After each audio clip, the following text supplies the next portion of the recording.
For a fruitful lecture or meeting with your students, it's important that students come prepared, online and on site. This often involves reading academic texts prior to class. Perusal is a tool where students write annotations, questions or comments they have on an academic text as an assignment prior to the lecture or class. Perusal is an online social annotation platform. This means, besides responding to the text itself, students are encouraged to discuss a text together. Besides texts, Perusal can also be used to collectively review video material and websites.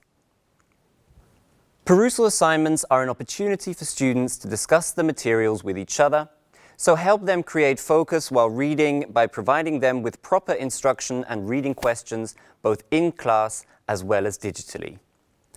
Before the first assignment, explain to your students that a Perusal assignment helps them to better understand an article or video when preparing for class. This will make the class more relevant and interesting for them. Encourage them to interact, engage in dialogue, and use argumentation in their annotations. This way, discussion starts ahead of class and continues in class and after.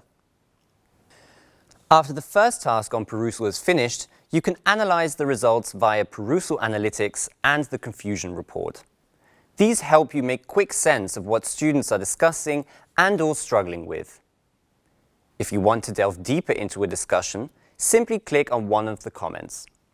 You can also go directly to the assignment and scroll through the comments if you already expect discussions or questions to arise in certain parts of a text or video. Scoring and grading are done automatically. You can choose a grading system that scores quality and quantity of the annotations, or opt for a more holistic approach, which factors in how students interact during the assignment. As a lecturer, you can review the scores and check marginal student scores by hand, saving you a lot of time. By making Perusal activities part of the student's grade, this ensures that they do the task on time, and that they have critically read or reviewed the materials before class. After the first assignment, it's likely you'll find some very encouraging examples of students' contributions and some that could still improve.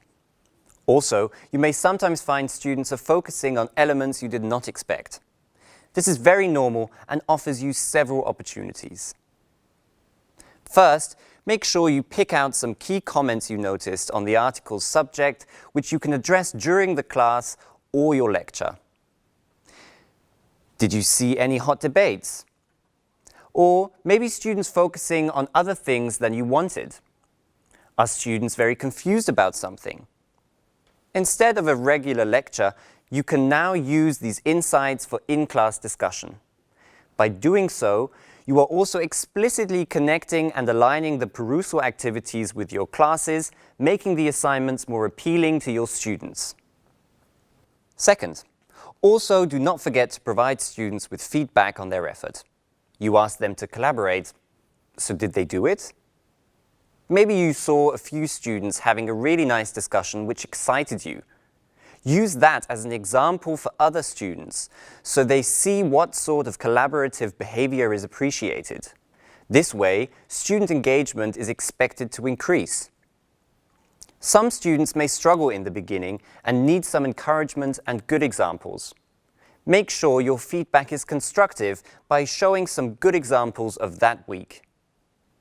While your feedback about the content is needed each week, feedback on expected behavior is usually only needed after the first 2 assignments. By following these tips, you can make sure that these assignments are fully aligned with your course's other learning activities, and that you and your students benefit most from using Perusal.